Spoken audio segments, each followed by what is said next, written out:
Hello, welcome to Poured Over, the Barnes& and Noble podcast. My name is Chris Gillespie. We've got a very special episode for you today. This year at Barnes& and Noble and around the world, we are celebrating the 75th anniversary of Snoopy, who's on my t-shirt right now, Charlie Brown, Lucy, and the rest of the Peanuts gang, as well as the 60th anniversary of A Charlie Brown Christmas. Now, to commemorate the occasion, Barnes& and Noble has an exclusive 60th anniversary picture disc edition of Vince Guaraldi's Charlie Brown Christmas soundtrack, as well as an exclusive picture disc of Vince Guaraldi's soundtrack for A Charlie Brown Thanksgiving. We're also carrying a non-exclusive but still incredibly impressive Zoetrope edition of the soundtrack for A Charlie Brown Christmas, which I wish I had with me right now because it looks amazing. I do not have it with me though. We also have a Peanuts Greatest Hits vinyl picture disc and a Peanuts 75th Anniversary Ultimate Peanuts DVD box set. To talk about all of these exciting Peanuts releases and much more, I'm joined now by Sean and Jason Mendelson. Sean and Jason, thank you so much for being here. We're thrilled to be with you. I'm Jason Mendelson, and along with my brother, we produced a bunch of the records that we're going to be talking about today of the great Vince Guaraldi scores for the Peanuts soundtracks. And also, Sean and I happened to do the voices a certain number of decades ago for many of the characters in the specials. So our father, Lee Mendelson, was the executive producer who, along with his partner, Bill Melendez, made all the classic Peanut shows. And so we're also the music publisher of Vince Guaraldi. So we're happy to talk with you about anything you want to talk about.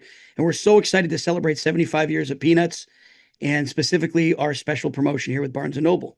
I'm Sean Mendelson, producer with my brother on the last 7 Peanuts soundtracks. I'm really excited to get to talk to you both, especially this time of year. We're recording this a little bit before Halloween. When this episode airs, it will be just about Halloween, which, what is Halloween without the Great Pumpkin, and what are the holidays without the other Peanuts holiday specials? So it's a very exciting time, and especially this year with the 75th anniversary and also the 60th anniversary. Very excited. I did want to start off by asking, how did your dad first get involved with Charles Schulz and the Peanuts? So I'll try to keep this somewhat concise. We're from the San Francisco Bay Area. We're multi-generational San Franciscans. And our father, after he left working at KPIX, the local CBS affiliate, started his own company. And his first project was to follow around the great Willie Mays, who we just lost a year ago, the great Giants baseball player. And he did that throughout the 1962 season. In doing that, he fell in love. He'd always been in love with baseball, but he fell in love with filmmaking, which he'd already been doing. And so when he finished that, it beat Elizabeth Taylor on television as his first foray into network television. And so he said, you know what? I just did the world's best baseball player. I wonder if I could find another Bay Area resident in the world's worst baseball player of Charlie Brown. And so he looked up Charles Schulz in the phone book, whose number was in the phone book, and he called him up in Sebastopol, California. And he said, can I come up to talk to you? And he drove up across the Golden Gate Bridge and he met with Charles Schulz. And Charles Schulz said, I'm very happy doing my strip. It's my world. I create and own control my characters, and I'm very happy with it. I've had lots of people asking me about television, but I really think I should stick to the medium that I'm doing such a wonderful job in. And he said, okay, thank you for your time. Our father said that. And he was about to leave. He said, did you happen to watch, I know you're a big baseball fan. Did you happen to watch this thing on Willie Mays? He goes, oh, and Charles Schulz went by Sparky. He said, of course I did. He's my favorite person. And my dad said, well, that was the show I made. And so Sparky paused and said, I guess if Willie Mays can trust you, maybe I can. And they made a documentary called A Boy Named Charlie Brown. It never aired. It didn't work, but it did have a record that came out from it because they found Vince Guaraldi, who my father heard going over the Golden Gate Bridge playing Cast Your Fate to the Wind. And he was also from San Francisco. And they got together and scored that project, which led to something else. But Sean, did you want to add anything before I finish the story? No, I just we are really proud of the fact that our dad has this connection with these great creative minds like Bill Melendez and Charles Schulz and Vince Guaraldi, and they had that creative relationship for their entire life. And I think that's a unique ability to be able to maintain that professional creative relationship for the duration of their lives. So we're just proud to be able to continue on with the legacy. And let me just add on one more piece to that puzzle, to your question. When the show didn't work, which was a typical Charlie Brown thing, right? It was a failure. The first show did not get picked up by sponsors and networks. But in that year, they were trying to sell it. my father did get a call from CBS and Coca-Cola and the McCann ad agency where they said, "Hey, we'd like to talk to you." And my father said, "Oh, are you going to buy the documentary?" And they said, "No, no, no, but we need something for Christmas. Do you have something with the Peanuts characters for Christmas?" My father said, "Of course I do. Of course." And they go, "Oh, well, we need the pages on Monday." This was before the weekend. So my father hung up with Coca-Cola and CBS, and he called up Charles Schulz, who said, "Lee, did you sell the documentary?" And Lee said, "No, but I just sold a Charlie Brown Christmas." And Sparky said, "What's that?" And Lee said, "It's something you and Bill and I have to put together this weekend. They need pages in Hollywood on Monday." And so that was how A Charlie Brown Christmas was born. But it comes from the fact that Bill Melendez, who'd animated Ford Falcon commercials for the Peanuts characters before that, Charles Schulz wrote all the stuff. Our father, who'd made this documentary, and Vince Guaraldi, who did the music for it, were already all working together, which allowed them to immediately turn the page and develop A Charlie Brown Christmas for 1965. So when you say that they had to turn in the pages over the course of a weekend, was that in terms of like the storyboard, or is that a story treatment or an outline, or did they really write the script within the course of a weekend? It was just the outline to sell the network on the fact that they'd presumably already been working on this and it was ready to Okay. go. And so then they developed immediately. They stopped what they were doing, at least Lee and Bill did, and they started to put this together. And I'll point out, like I mentioned earlier, the only thing that came out from the original documentary was the jazz impressions of a boy named Charlie Brown, which was Fantasy Records. It's now a craft release, and they released one this year where they found all the cutting room floor pieces from that. So one of the great things is the only thing that came out of that was the record, and that Vince Guaraldi record was extremely successful. So then as soon as they knew they were doing something else, I can only guess this, but I would imagine that Vince Guaraldi thought, well, it's another gig and I can make a Christmas album. And if the TV show doesn't work, maybe that record will do as well as the last one I did. So there was still hope there. But I think, again, our father's favorite word was serendipity. All these things came out of serendipitous circumstances. And I think that's true for that origin story. And it continued for the next now 60 years of that relationship between Charles Schulz and then the partners I mentioned to make all these great now cultural icons that have been around for 60 years and his strip for 75. I think also, going with the idea of cultural icons, I think in going back and in preparing for this conversation, I went back and I watched A Charlie Brown Christmas, and I watched the Charlie Brown Thanksgiving and the Great Pumpkin Special. And these are things I hadn't watched sat down and watched in years, even though I have a lot of Snoopy and Peanuts merch. You can't even see it in my office right now, but I have two different Snoopy prints that are framed. There's one actually all the way back there on the shelf, kind of. But so they're a part of my life, but I hadn't really watched the specials in a long time. And what was standing out to me that I thought was so incredible is that they have been around for so long that they almost, to me, feel like this sort of foregone conclusion of, well, of course, you have the Peanuts and you have the iconic jazz soundtrack and you have the holidays. But to go to your point about it being serendipitous, none of this was a foregone conclusion, but it all just works so well and it makes so much sense. What about Vince Guaraldi's music do you think makes it work with the Peanuts just so well, like almost on like a spiritual level?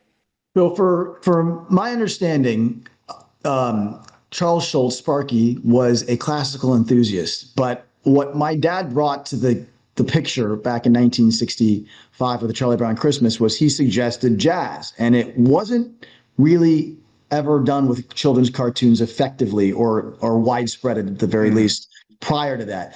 So bringing jazz music to a cartoon perfectly complements the pathos that Schulz has with these characters.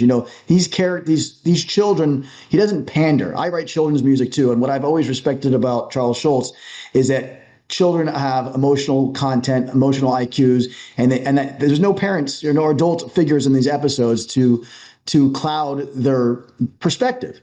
And I think what Vince Guaraldi did specifically effectively is, as jazz was sort of on a decline in the late 60s and rock and roll was the mainstream thing as the Beatles came up and everything else in the late 60s, he figured out a way to make a accessible popular melody and a either Latin, swing, jazz, traditional feel sitting behind it.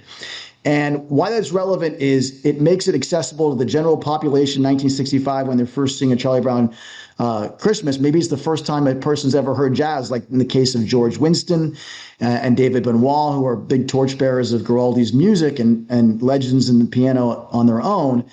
But to connect with simple melodies and then find yourself in this escape world that are these lush chords and evoke many emotions that aren't just one happy. Because prior to Charlie Brown Christmas, it was all Looney Tunes, right? Respectfully, it was all crazy, frenetic energy, and that was what is associated with kids programming. And so now we have a slowed down, a different temperament. There's sad, there's upbeat, there's again Latin feel being projected to televisions across the world. And so to answer your question, I think that's what it is. The indelible, timeless melodies and these things that we hear today, these new releases we're putting out, sound like they were made yesterday. And so people have that same experience they had in 1965 as young people today hearing jazz for the first time. That's what I think it's all about. It's also, I learned most of the psychiatric terms I know from A Charlie Brown Christmas, because at the opening of the show, the very opening is, which is completely counterintuitive, but at the time, but is now ubiquitously known. Charlie Brown's at the wall with Linus, and he's saying, I don't know why I feel this way. I'm depressed. I know I'm supposed to be happy and excited about presents and Christmas and the holidays, but I'm not feeling that spirit. And I think that Charles Schulz knew that that's what most people, and children are people. They're not people. He made them fully realized human emotional characters like Sean was describing. And so when they're at the wall going through that, this is a holiday special. Coca-Cola asked for a kids program to celebrate the holidays, right? It's supposed to be the year after Rudolph the Red-Nosed Reindeer. That's what they're looking for. And instead, they're getting a philosophical treatise on not fitting in, not being part of what's going on, and dealing with emotions that run contrary to what's expected of you. And that is a timeless thing that has never gone away and will never go away, I assume, for humans. He tapped into that. And what better way to do that than to have children voice it, which he insisted on. He and Lee said, we're not going to get celebrities. We're going to have children play children. And what better way to evoke that, as Sean described, than the music, the jazz music, a West Coast jazz that has this longing and depth and melancholy, but it's also accessible. It's for children, but it's not for children.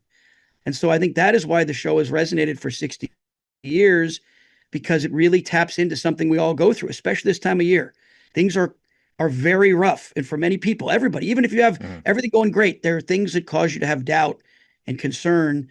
And to deal with that on television for children every year for the last 60 years is pretty profound. And that struck a chord that I think worked. And again, it's because Charles Schulz was such a genius and that strip was so powerful and so important back then, as it probably as it is now, that message was unfettered or unblocked by other people. There's also the part where he has Linus read from the Bible. He goes, I'll tell you what Christmas is about. And he reads from the Luke. So there's very much a ability Charles Schulz had to do what he wanted, say what he wanted, but it was something that everybody could recognize and empathize with. And I think that's, along with the music and the storytelling and the performance and the animation, has allowed it to endure as long as it has. I think there's also an element of it where because I think, when I think about the Peanuts and I think about these specials, I think about them as icons and also as these, symbols and traditions that people have in their families and their lives and things like that. But something that I also realized in watching the specials and thinking about the Peanuts was that there is kind of something like what we were just talking about, how they're both, it's for kids, but it's also not for kids. And it's sort of this lens on childhood, or this perspective on childhood by way of adulthood, in a way that doesn't really diminish the playfulness or the whimsy of it, which I think those are also things that in the music and in the soundtracks are key elements of it. There's a sense of whimsical, playful energy to it without it necessarily being overly frenetic or kind of, hyped up, geared towards kids. But there's also this sense that the Peanuts could be taking place anywhere, that there's a sense that they're in America ostensibly, probably, but aside from that, I don't think there's ever really this kind of, I could be wrong, but my understanding is that there's never like, oh, the Peanuts live in this town, in this state. They kind of just exist in this place that all of us can kind of relate to and identify with. And I think the jazz soundtrack actually really ties into that, because what better form of American art, or what type of music is more American than jazz? It's such a purely American art form that is both timeless and also nostalgic, which I think is also how the Peanuts are kind of. I mean, to talk about America, Charlie Brown, Thanksgiving, right? Which was a Barnes Yeah. and Noble exclusive. Thanksgiving, we neglected to realize, our Canadian friends, they have Canadian Thanksgiving, but it can still represent for everybody. And I think it is ubiquitous. It's all, I know it's in Japan, they celebrate it, even though it's an American tradition. It's internationally appreciated, and so is the music universally. I see covers from Korea, Japan, South America, all over doing this exact music, because when you have jazz, you don't have necessarily most of the time lyrics, at least Guaraldi's music, and so the universal language of music is appreciated all over. It's a beautiful thing. Mm-hmm. Everyone can claim Peanuts. It is everyone's. It defies politics. It defies all of that, because it's about our experiences and what it's like, as you said, to be a child, or to go through that, or reflect back on that as an adult. And again, it doesn't pander. It doesn't pander to the children. It doesn't pander to anybody. It's telling a story from the point of view of Charles Schulz, of what his experiences were. And I do think it's funny, because even as you said the question, oh, where is it set?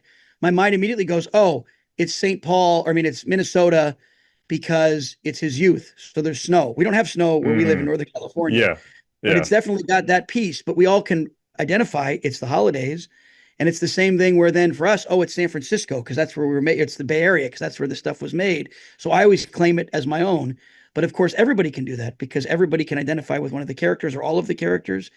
And therefore, that is what lets people gravitate towards that. And as we all know, the stuff he came up with, the security blanket, which he invented for Linus, which is a big part of Charlie Brown Christmas and all the shows, was an invention of his, because his kids needed something to hold on to, which now we all can identify with. I'm sure it's in the dictionary. It is a term that is defined in the English speaking world one way because of Charles Schulz.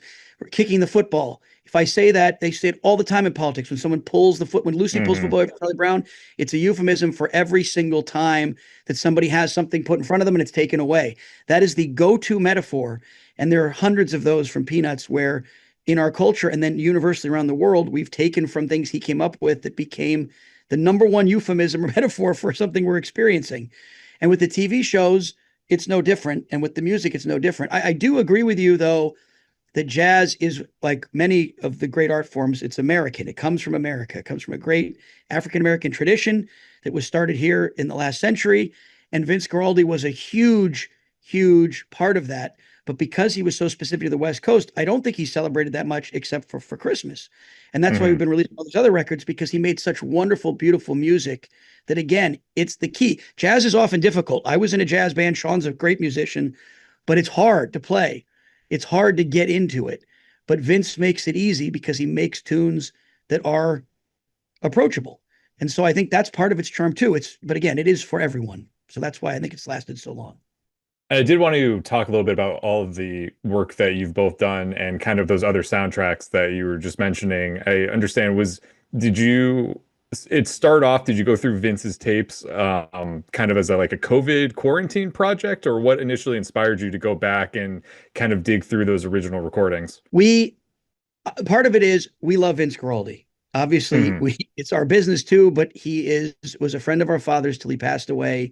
He passed away making Charlie Brown. Sean will talk about this in a minute, but the key for me was we were starting to pull from the master tapes of the shows to try to see if we could put something else together. We'd done Christmas, Fantasy done Christmas back in '65.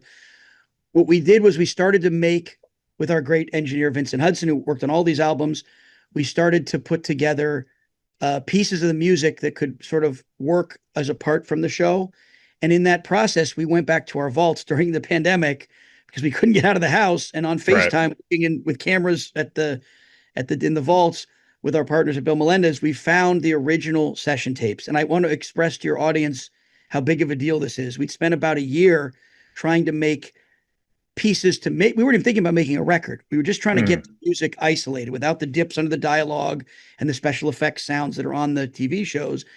And while looking to do that, we found the original session tapes, meaning the recordings from the studios where the musicians sat down and laid down not just what became the soundtrack, but a whole bunch of other stuff too. And Sean can speak more to that, I think. So finding this music, Chris, I described it. We just did an event for Record Store Day, and there was a woman at this record store in the East Bay called 1234 Go Records that was a lifelong Peanuts fan. And I got goosebumps while providing her goosebumps, telling her the story of hearing Vince Guaraldi's voice in the studio in the 60s, talking between takes about how to write the song, how your day's going with the other guys in the band. And so finding this music during COVID was a huge shock to my brother and my system, because this is stuff that hasn't been heard since it was recorded 50, 60 years ago. And to revive this music at a time when I believe we all can use more community and more joy in our lives, that's been the most exciting part of this, is that people are finding this music and together. And I think it's magical. There's an alchemy when you hear jazz musicians get together in the studio to create these Vince Guaraldi Peanut soundtracks. But it sounds so present. It sounds so fun. And now we all get to share in this tribe that they have of jazz musicians. And the other thing on all these records, we made sure to stay loyal and keep fidelity to the original soundtrack. So when you get one of these records, the Kraft ones or ours, you get the soundtrack, generally speaking, in the order it presents in the show. And so if you're a fan of the show, you get all the songs. And often the songs we present in these records is longer than what be in the show, because the show might have cut a 2-minute song to 1 minute to fit the cue, but you'll get the full performance, which again, no one has heard in 50 years because it was cut out and not used. But you also get what Sean is describing. On almost all of them, there's bonus tracks, which could be a number of things. It could be something that was on Great Pumpkin. I think one of the better songs from Great Pumpkin, better performances, never made the show, because you can hear on the tape Bill Melendez, the director, going, "Oh, I'm sorry, guys, that's 4 seconds too long. It needs to be exact." This is 1966. It needs to be exactly a minute and 30 seconds. You made a minute 35. So they do it again. And maybe that next take is the one that made the show, but the original one is now a bonus track where you hear that first beautiful solo and impression and performance from that take, which no one's heard in 60 years.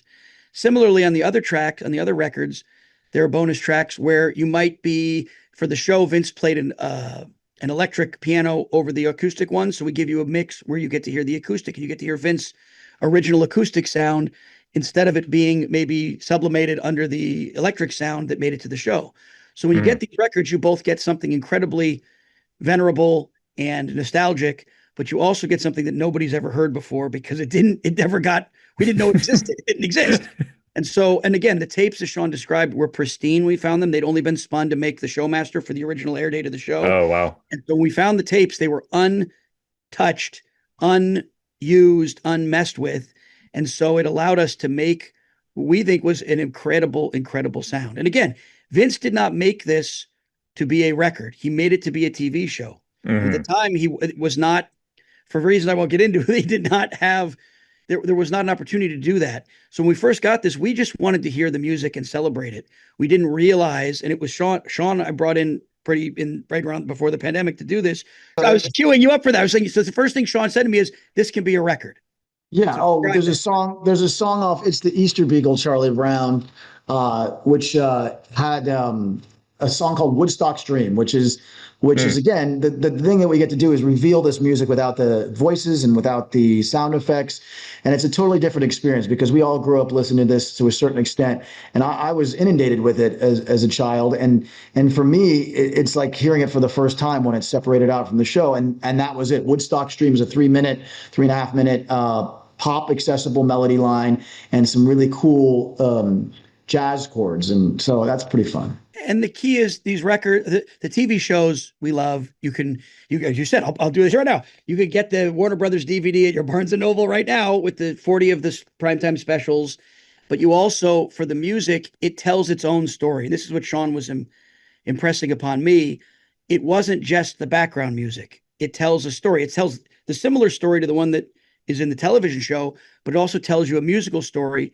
And the other really fun thing for the two of us was because this spans from 1965 until 1976, it tells a totally different musical story in the aggregate because you hear the evolution of his jazz from straight ahead jazz that he starts in his Latin bossa nova jazz through his evolution through the end of the 60s when he gets to a big brass band into the 70s.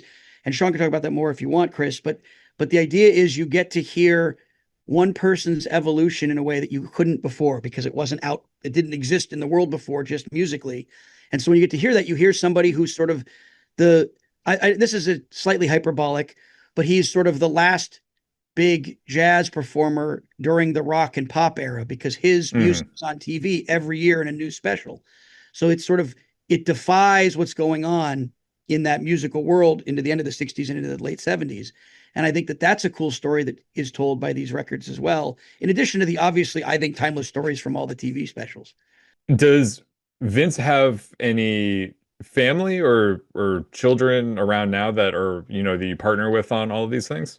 It's a crazy thing. I only, frankly, Jason met them before I did, but I met David and Dia Guaraldi at my father's funeral, which our dad passed away on Christmas morning of 2019. And what was really bizarre experience is my two children at the time who were tweens. We sang Christmas Time Is Here with David Benoit, and it was, I don't know how the heck I got through it because I played the guitar with them in front of the Guaraldi kids. And what's really exciting is Jason and I worked with David Benoit to produce a symphony, and it premiered in 2022 in Santa Rosa. And what's awesome is I know Dia Guaraldi, his daughter, is coming to the San Francisco Symphony at the end of this year, December 21st and 22nd. For those of you in the Bay Area, it's going to be a family-oriented choreography backgrounds thing. And why I'm bringing that up is I'm excited for Dia to see her dad's work put in a new light, which is these symphonic arrangements, this full sound. Now we're bridging the gap between jazz and classical in a family-oriented environment, and young people are really, connecting with it. So it's really neat to be able to be associated with both Vince Guaraldi and Lee Mendelson, our father's legacy, and we all get along real nice. And let me fill an important detail for your listeners and viewers. The Vince Guaraldi, who, as I mentioned, scored the original documentary, my father had written some lyrics to open the Oh Good Grief song for that special. When they did Christmas, Vince had laid it all out. And when they were about to start editing it together, Vince said, and Lee said, you know what? The opening song needs something. We need somebody to sing. We need some lyrics. And my father called a bunch of people, including the Sherman Brothers, who they worked with later on a feature film, but nobody was available and there was no time. So he sat down, and on the back of a napkin or the back of an envelope, he wrote out the words, Christmas time is here, happiness and cheer, fun for all, what your children call their favorite time of year. He wrote the lyrics to the song, which is the one Sean was mentioning that he and his children sang at the funeral. That became a Christmas standard. It has over 24,000 covers that we know of. It became ubiquitous with the holiday, and it's Vince and our father working together. And I think now with David and Dia, and I want to point out, they lost their father very, very young. Vince was only 47 when he passed away in 1976. So they, of course, have been able to enjoy all this music that we've released, and they've released some in the past too, where it is a celebration of their father's life. And there's a real testament to how much he did in such a short period of time. In those 11, before Peanuts, he was a prolific, again, he was the first San Franciscan to win a Grammy for Cast Your Fate to the Wind. He was an unbelievable musician throughout the end of the 50s and into the 60s. But the Peanuts work he did is obviously his most famous work. And the association between our two families, and really all of the families we've described, has been a magical one because all of those people worked until the day they passed away on Peanuts. And specifically, I'll point out for Vince Guaraldi, on February 6, 1976, he went in to record the final session of It's Arbor Day, Charlie Brown in San Francisco. And he laid that down, and he drove down from San Francisco down the peninsula to Menlo Park, which is near Palo Alto. And he had his regular steady gig at a club called Butterfields. And in between the sets, he'd had an illness and he passed away. He was 47. But he literally had recorded a show that hadn't even come out yet. It was recorded that day. It came out a couple of months later. It'll be 50 years since that happened next February. But that these men, including our father, as Sean mentioned, passed away on Christmas. Charles Schulz, who were celebrating the 75 years of Peanuts, he passed away the day his final strip came out. by total coincidence. So it is something a little magical or eerie or serendipitous, although it's somewhat morose.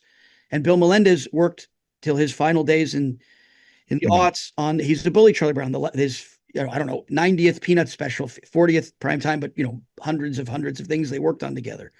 So we're just like the Guaraldis, the beneficiaries of this family legacy, and really do enjoy being able to celebrate it. And even more gratifying, we made these records for the Guaraldis and ourselves to enjoy for ourselves. It's wonderful that so many people love this stuff, right? I mean, it is brand new. The records are brand new in many cases, but the music's 50 and 60 years old, but it feels brand new and to a new generation. And we did an event at our local San Mateo Barnes & Noble a couple months ago. And all the kids that came into the Barnes & Noble, we had little stickers and stuff. We played them Zoetrope from our Good Sport album and showed them all the records. It was great. And Sean works with kids all the time. Sean's main gig is teaching children music and appreciation, learning to feel and soulfully and appreciate and do music. But having these kids come up to me and Sean and look at a record for the first time, or hear jazz maybe for the first time, or get connected to it through Peanuts for the first time, has been the most gratifying thing of all for this whole project. That's awesome. And I mean, I think the soundtracks themselves are obviously fantastic to listen to, but what you've also done is that you've really turned them into these beautiful collector's items with all of these picture discs and the colored vinyl. And I know the Great Pumpkin soundtrack, which you have behind you, Jason, is actually pressed on orange vinyl that's shaped like a pumpkin, which is so clever. What's the creative process for deciding what those special packages are going to look like, or what those picture discs are going to look like, or even the zoetropes, which also, like, when I found out about that just blew my mind. These are our first ever Peanuts zoetrope. And it literally, for those of you that don't know how this works, when it spins on the record player with a phone, or even outside in the sunlight, the scenes from the special come to life.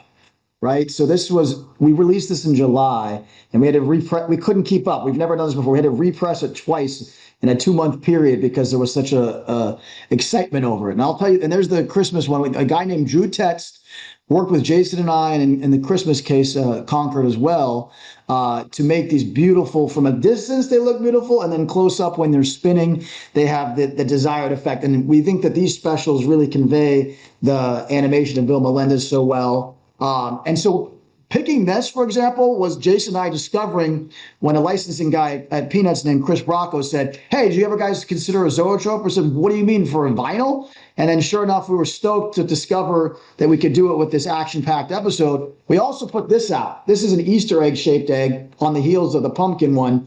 And it sold out immediately on Record Store Day in April of this year. And went on the black market real quick with Taylor Swift and Post Malone. So designing these, they're kind of no-brainers. Like the episodes dictate. Jason's holding up right now the special exclusive Barnes & Noble Charlie Brown Thanksgiving. This is our third picture disc, I believe, we've made. And Jason can tell you more about that. So Kraft started doing the picture discs a while ago. I think there's one every year. They have a great one. Hopefully Sean can hold it up, with the skating scene from Christmas. But every year they do a new one for Barnes & Noble exclusively with the scenes from Christmas. We did this starting last year. We made one for Barnes & Noble for Thanksgiving, but this is the second one. And so what you get on these is, it's one of our favorite scenes when they're preparing dinner for Thanksgiving, from Charlie Brown Thanksgiving. And then the front is what we were talking about before, Lucy pulling the football away from Charlie Brown.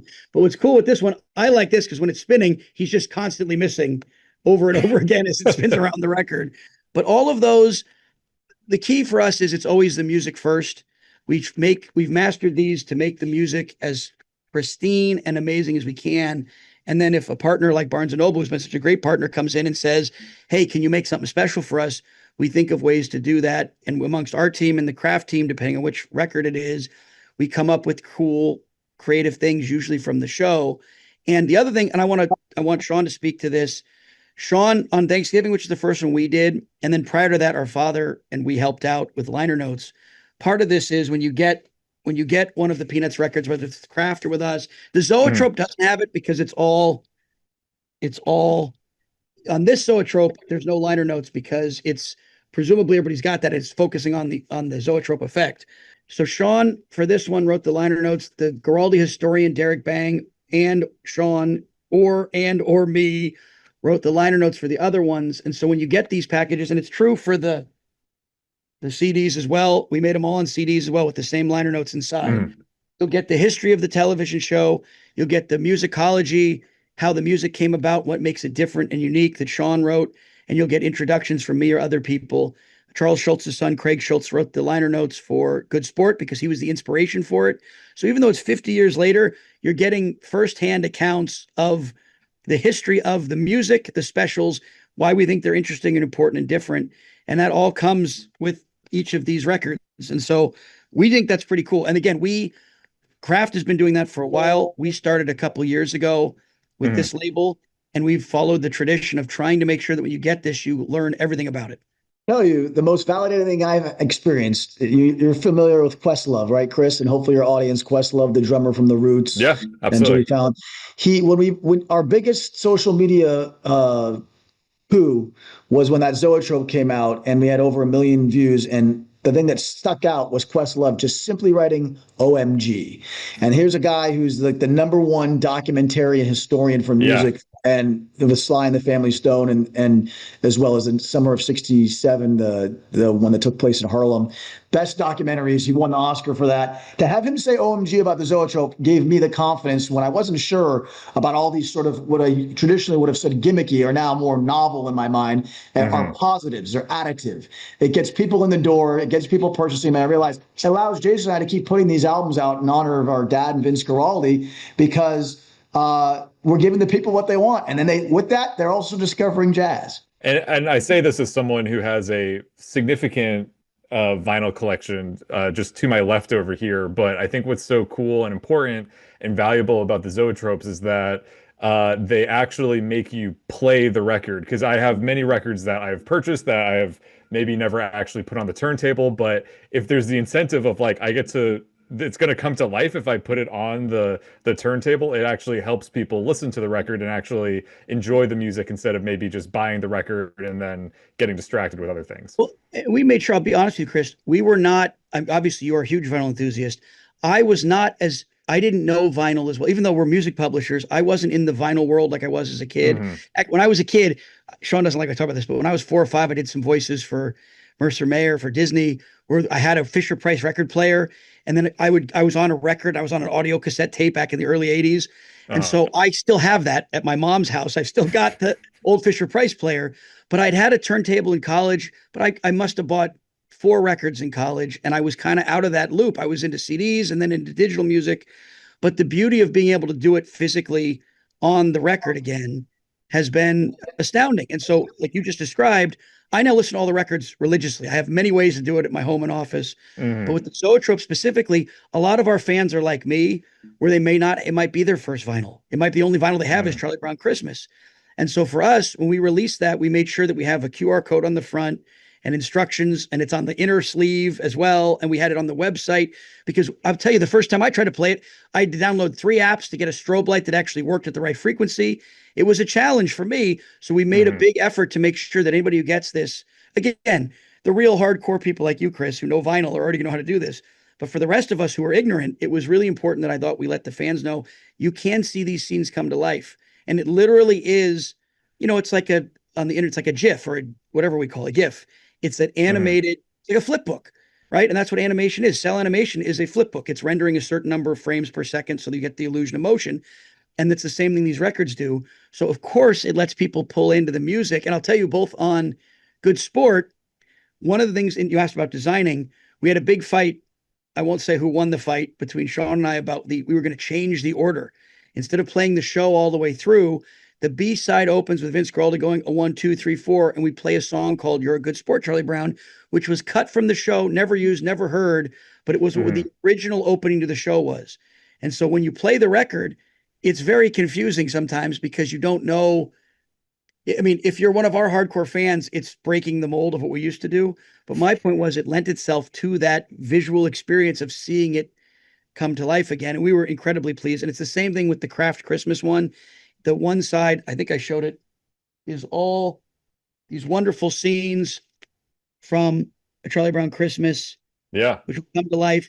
And the other side is all, and I take it out again, but I think I showed it earlier, is all the dance scenes, the famous scenes when from Linus and Lucy's, the song that, and the musicians. It's the musicians and the dancing in the theater. right. So it has You get all the little characters coming to life from the crazy musician scene from the when they're all ignoring Charlie Brown in the show and Hmm. doing their own thing. And so again, we think that that helps celebrate and honor that history and legacy there. And that's all we're trying to do. And I will say, listener, I know that we're talking a lot about images and visuals, so feel free to check us out on the YouTube video version of the podcast, and also on barnesandnoble.com. And also, I'm sure there will be visuals on Instagram as well for you to check out to see what these awesome records look like. Let me make, Chris, may I, to your listeners, because again, Yeah. the most important thing here, the most important thing here is celebrating the music for the records, is celebrating the music of Vince Guaraldi. Hmm. So while I appreciate we're talking about the visuals and things here, the key is on all of these records, you will hear Vince Guaraldi and his sidemen laying down these tracks in a way you've never heard it before, even though you'll know it because you'll know it from the TV show. And it really is about the sound. And we're very proud of the results of the sound. And my whole pitch now for the next year as we head into the Guaraldi Renaissance, because we're going to be honoring 75 years of Vince Guaraldi since the beginning of his professional career next year, Hmm. is that every season is Guaraldi season. So obviously, I've been seeing on social media lately it's been saying October, beginning of October. It's Guaraldi season. You see it on Instagram, you see it on Facebook. But I'm saying we got Easter, we got Valentine's. When we went to the Record Store Day event this weekend with 223 stores, Jason and I met all these people, connecting with these people, and we realized that this music on every album has it. Not only does it represent different seasons, every single soundtrack is distinctive. So even You're Not Elected Charlie Brown isn't a seasonal show necessarily, it doesn't relate to a holiday, but for my money it's the best, most dynamic album that Guaraldi released in the 70s because it's fun, it's upbeat, and it's dynamic. It's got Dixieland jazz blues. So it's not only the idea that you're representing holidays and seasons, but you also get the big band jazz with 1969 Short Summer. You got the funk from Mike Clark and the East Bay Sound for Charlie Brown Thanksgiving. It hits so many different marks, which in a way I would never have thought of again had we not examined this music separate from the specials. And I'll describe, if you go to Barnes and Noble starting on October 24th, for your listeners, I'm holding up this bag. If you get, I think you just get 2 items. I think it's with $35. You can get one of these 75th anniversary Peanuts bags, which is a yellow bag that is perfectly sized to hold records and CDs. It's a pretty cool little bag that's a gift while supplies last, as they say, to go with your purchase of Barnes and Noble. And again, there's so many exclusives for Barnes and Noble from both us and Kraft. As you mentioned, there's the Christmas picture disc. There's for Great Pumpkin. I don't know. They had exclusives in the past. I think this year they've got the pumpkin shaped. I'm pointing the wrong way. The pumpkin shaped record. There's a 45 of it. That's a really audiophile version. For our Thanksgiving album, there's the second year in a row of a new picture disc for Thanksgiving. There's also the Good Sport Zoetrope we mentioned, the Christmas Zoetrope we mentioned. We did do exclusives, Puppy Love Pink for Valentine's Day for Barnes & Noble. Those may be sold out, but we did that this year for the first time. And there's all the other ones Sean mentioned. But again, Barnes & Noble has been such a great partner because they've taken that leap of faith on making these special ones for fans who like that type of a version of the record too. Can I just jump in? We partnered with Barnes & Noble at a time that I was super stoked. I'm not a reader. I go in that store to get my wife who read like 60 books in the last 5 months. And I don't read good, none. And I go in there and they show me all the people working at my local Barnes & Noble in the Bay Area help provide me with excellent ideas for my wife. It never fails.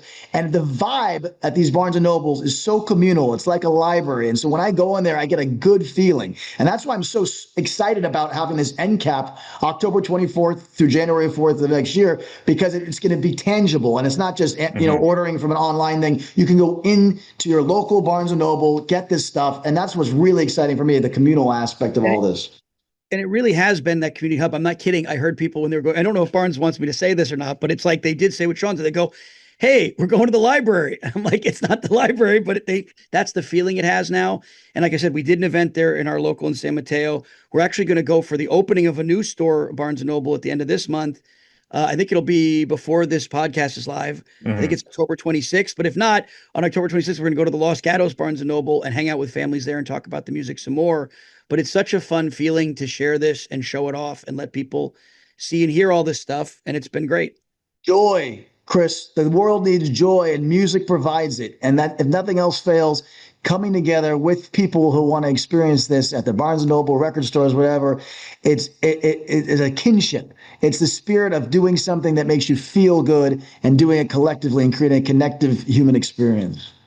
Absolutely. I think that is at the core of sort of the Barnes and Noble ethos of being able to provide, tactile experiences, physical experiences with books, with the vinyl records, with all these things that I think so many people are, craving and appreciate more and more in our increasingly digital and isolated world. And I also think that to speak to that kind of connection piece about that is sort of what everyone needs and is craving is just more connection. And man, I mean, I'm between the Peanuts and Vince's music, like that, there is something that, as we were saying at the start of the conversation, like it belongs to everyone in a sense. And if that is a great foundation for some meaningful connection, especially during the holiday season, then that's a wonderful thing.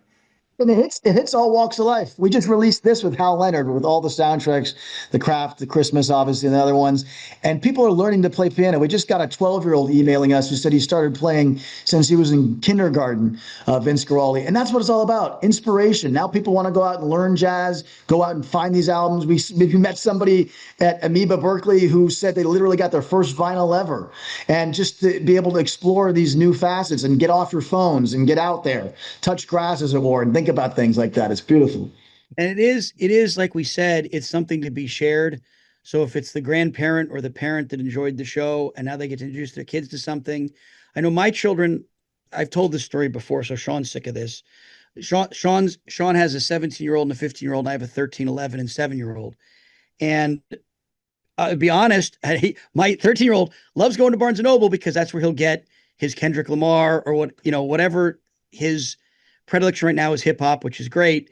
But he finally, we've been doing this for a number of years now, but about 6 months ago, he was like, "Oh wait, this is kind of cool. I actually want to be part of this. Do you have any vinyl I can borrow? I want to see and feel, and I want to play this." He got a record player, and so Sean's kids have been doing it for a while.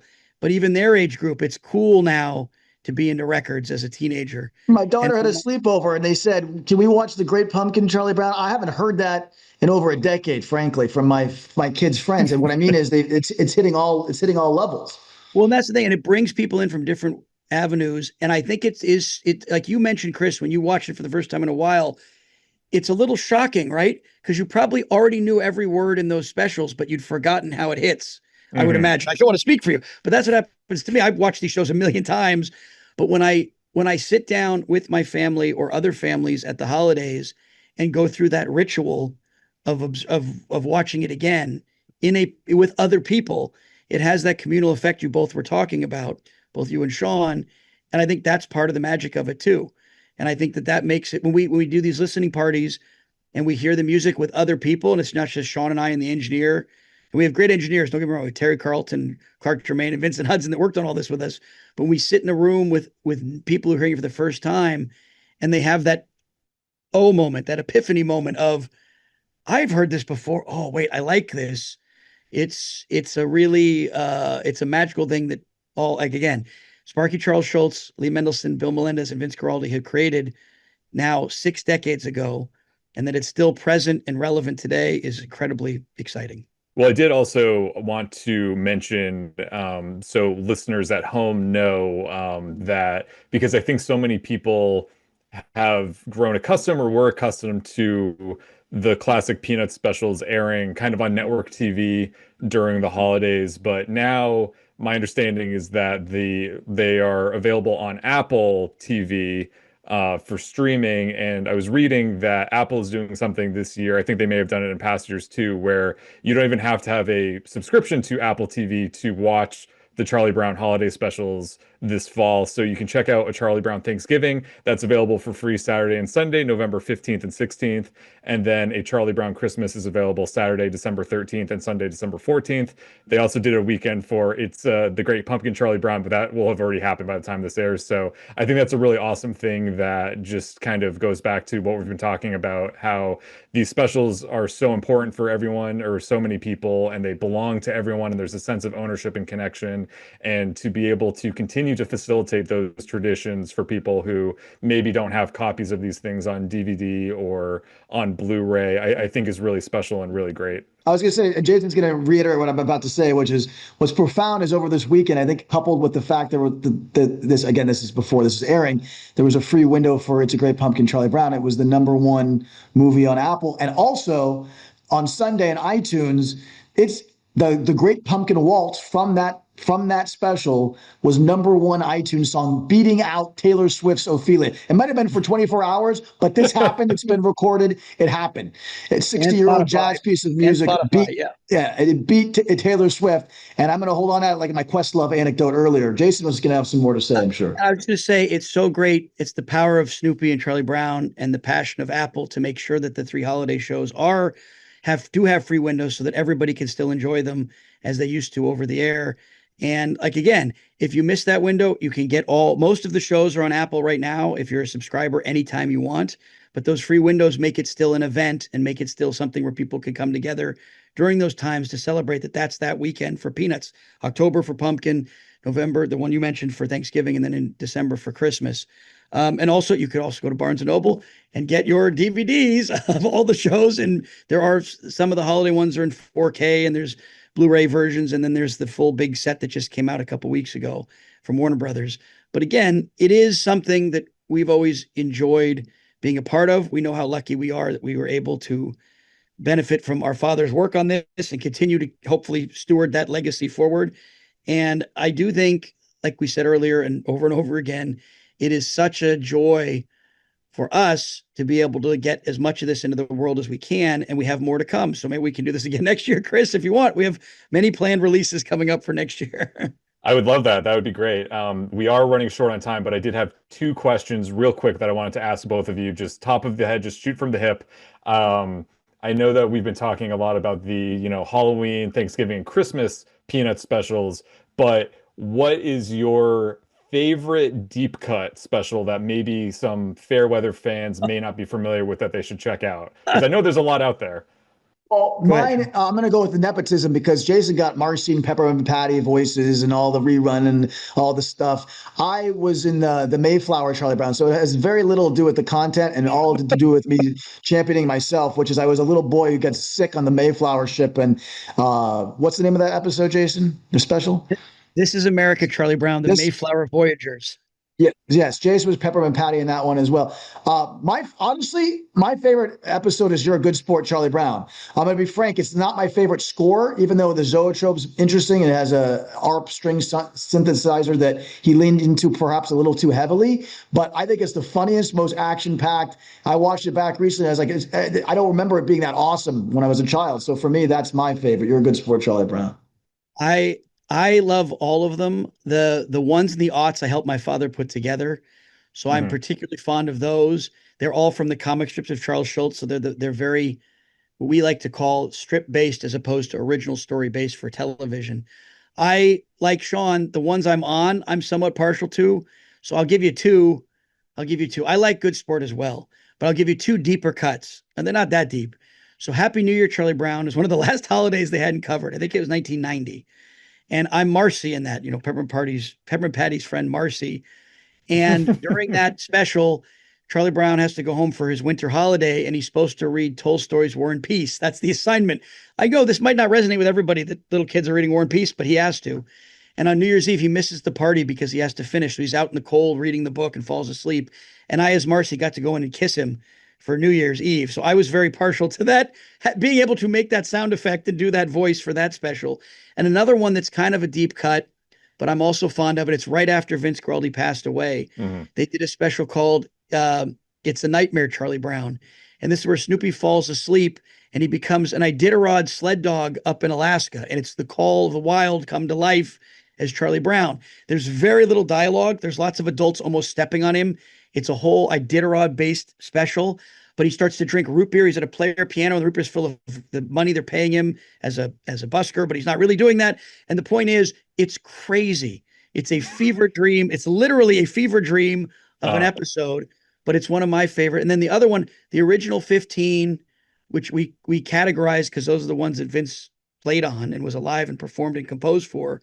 I have a special fondness for those because they are the original 15, and they got to do one almost every year, sometimes two a year as specials. He likes all of them, is what he's saying. Yeah, this is not a fair question. It's not a good answer. You asked for one, I'm giving you 15 different. There's scores and scores of these shows, primetime ones, feature films. The one Sean mentioned was the first animated miniseries ever made. There's a Saturday morning show that I was part of called the Charlie Brown and Snoopy Show. There's 18 episodes from the early 80s.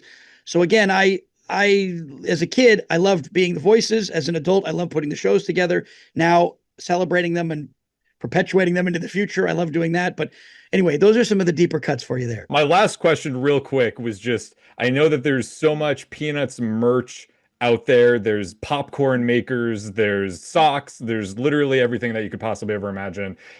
Being that the access that you both have, what is the most unique kind of Peanuts merch that you both have? What do you have? I have this thing that hopefully is officially licensed. I'm sure it is. It's Welcome the Great, and this is appropriate, actually. We bring this out every year. It's Welcome Great Pumpkin. It's this magnetic thing with all the characters on it. And I have a fondness for it. Linus just magnetized. It looked like you flew across. The reason I like it is it plays the music as they spin around on the magnet. I'm not going to try and see if it works. But my son, when he was 2, would always say, when he played Charlie Brown, because he was bald until he was 2. I mean, he didn't play Charlie Brown. He costumed Charlie Brown when he was 2. He said, I covered a ghost. So I have a fondness just from that familial thing, like everyone else has their familial experience. And he would cover the Charlie Brown with the ghost costume. So this is my favorite piece of swag from Charlie Brown. I have so many, and there's so many we haven't even seen. The thing Sean just showed you, I've never even seen before. Presumably, we helped license it. I didn't even know that. That's really cool. I want to see that later. But there are two things that stuck out to me as a kid, and they still make it. One was the Snoopy snow cone machine, where you'd put the ice in the top and it had that little blade, the serrated like cheese grater blade. It would make the ice come out, and a little Snoopy that you'd squeeze the syrup out of the hat. You got the tiniest little bit of ice for 7 hours of labor. It was a lot of work, but they still make them. In addition to the Snoopy snow cone machine, we had a Snoopy phone where Snoopy held the phone. And I remember this is now, Sean and I have young children. I still don't let mine have the iPhones yet or the Android phone. They don't have screens yet. I'm trying. I'm the last out. But I remember when I turned 13, I was allowed to get a plug-in hardline phone line. And I took my mother's or my father's Snoopy phone, and you'd pick the phone off the hook, and I used that all the time. And I always thought, nobody can see me doing this, but I'm talking through Snoopy all the time when I was a kid. And again, our father would bring us stuff all the time, but we were so into making the television shows, you would be surprised. We don't have as much merchandise as you might think. But I think, again, part of it is there's so much, and everybody, as I go through the world, and somebody finds out what we do, everybody pulls out, oh, here's my whatever, the back of my cell phone case, or look at my shirt, or look at my tie, right? Everybody has something. Lots of tattoos. Right. But even on the merch front, everybody has something that ties them to Peanuts that they think is, part of their life, because it is, because we mentioned earlier, it belongs to everyone. And so it's everywhere. It belongs to everyone. Well, Sean and Jason, thank you so much for your time today. This has been so much fun. I hope that we'll see you again sometime in the near future. Thank you for championing this music, keeping this music alive, keeping these characters alive, sharing these characters, sharing these memories, these traditions, and also for supporting Barnes & Noble. That really means a lot. Thank you, Chris. We really like the partnership we at Lee Mendelson Film Productions and Craft have with Barnes & Noble. And we really look forward to the end cap, tangible, with the signage. Come on down for the 75th for the next 3 months when this podcast airs. It's going to be a really fun time. And I do think it is a way, like I said, everybody can find their own thing. And I encourage everybody to take a look at the packages and see which one they might like, because unless they want to buy every single one, everything will speak to people in a different way. And we try to explain that, on the packaging itself of like, is this the kind of music you like, or is this the kind of music you like? And we think people will be really excited and surprised when they get to hear this music. It'll bring them back to their childhood. If they're children, it'll bring them into the jazz world, we hope. And if any of that happens for even just one person, we think we've done our job and we're excited about it. Absolutely. So thanks again, guys. Well, happy holidays and hopefully see you again soon. Happy holidays. Thanks, Chris.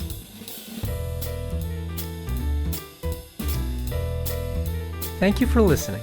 Poured Over is a Barnes & Noble production. To help other readers find us, please rate and review the show wherever you listen to podcasts.